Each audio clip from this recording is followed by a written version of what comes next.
আমরা যে প্রায় সময় কথা বলতে গিয়ে দেখবেন অনেক মানুষ বলে থাকে বাল। দেখবেন একজন মানুষের কোনো কিছু পছন্দ হয় নাই, সে কোনো কারণে তার উপরে রেগে আছে, দেখবেন হঠাৎ করে সে বলে ধুর বাল, এইগুলো তুই বলিস না। আপনি কি জানেন যে এই বাল শব্দটা বলার মধ্য দিয়ে মুসলমানদের জন্য কতটা ক্ষতি রয়েছে? বাল শব্দটি হিন্দি ভাষায় যে চুলের অর্থ দাঁড়ায়, সেটি কিন্তু বাংলা ভাষার মানুষেরা যে শব্দ বলে থাকে সেই অর্থ দাঁড়ায় না। কিন্তু বাংলা ভাষার মানুষেরা যে বাল শব্দ বলে, এটার অর্থ কিন্তু চুল দাঁড়ায় না, এটা দাঁড়ায় ইতিহাস থেকে হারিয়ে যাওয়ার এক দেবতার নাম।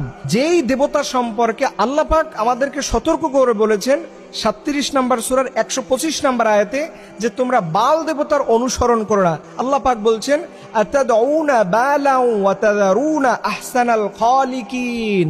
আল্লাহ বলছে তোমরা কি বালকে ডাকবা এবং সর্বশ্রেষ্ঠ স্রষ্টাকে তোমরা কি ভুলে যাবা, পরিত্যাগ করবা? এই বাল শব্দটা আল্লাহ পাক কোরআনের মধ্যে বলেছেন। এই বাল শব্দটা সেমিটিক শব্দ, যার অর্থ দাঁড়ায় দেবতা বা স্রষ্টা, বা আমরা যে আল্লাহ বলে সম্বোধন করি ঠিক একই রকম অর্থ দাঁড়ায়। এটা আসলো কোথা থেকে? আপনাদের মনে প্রশ্ন থাকতে পারে, হুজুর এটা আসলো কোথা থেকে?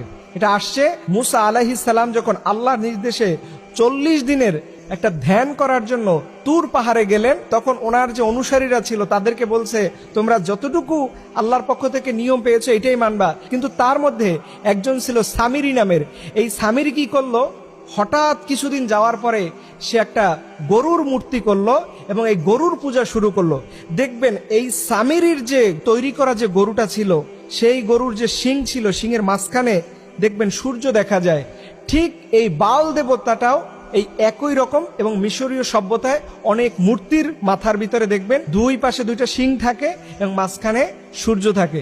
দেখেন এই শব্দগুলো, এটা হয়তো অনেকের কাছে বলবেন যে হুজুর এটা কি বলতেছেন, এটা কি কোনো সাবজেক্ট হলো, এগুলো কি আলোচনা কোনো বিষয় হলো? দেখেন এই সামিরির মাধ্যমে সেই সময়ের মুসা আলাইহিস সালামের মানুষেরা তারা সবাই আল্লাহর পানিশমেন্ট পাবেন। আল্লাহর সামনে সবাইকে অপরাধী হতে হবে শুধুমাত্র ওই গরুর পূজা করার কারণে, এই শিরিক করার কারণে, শুধুমাত্র এই বাল দেবতাকে অনুসরণ করার কারণে। অথচ আমরা খুব সহজেই এইগুলো বলতেছি, আমরা জানিও না কোন শব্দটা বললে ইসলামের দৃষ্টিকোণে রাইট আছে, কোন শব্দটা বললে ইসলামের দৃষ্টিকোণে রং আছে, এটা আমরা অনেকেই জানি না। কিন্তু আফসোসের বিষয় প্রিয় ভাইয়েরা, আমরা আমাদের লাইফে, আমাদের জীবনে যতদিন পর্যন্ত থাকি না কেন, সবার আগে ভাগে আমাদের ইসলামকে অনুসরণ করতে হবে। ইসলামকে বাদ দিয়ে পৃথিবীর কোনো তন্ত্রমন্ত্র বিশ্বাস করা যাবে না। আজকের যে সাবজেক্ট আপনারা শুনলেন, হয়তো অনেকেই আপনাদের মাথার উপর থেকে যেতে পারে, হয়তো জীবনে প্রথমও শুনতে পারেন, কিন্তু আপনি ইন্টারনেটের মধ্যে সার্চ করেন, এই বাল দেবতা সম্পর্কে আরো খুঁজেন, কোরআনের 37 নম্বর সূরা 125 নম্বর আয়াতটা আপনি দেখেন, আপনার কপাল খুলে যাবে। আপনি যদি এই ভুলটা, এই শব্দটা বলা থেকে নিজেকে বিরত রাখতে পারেন।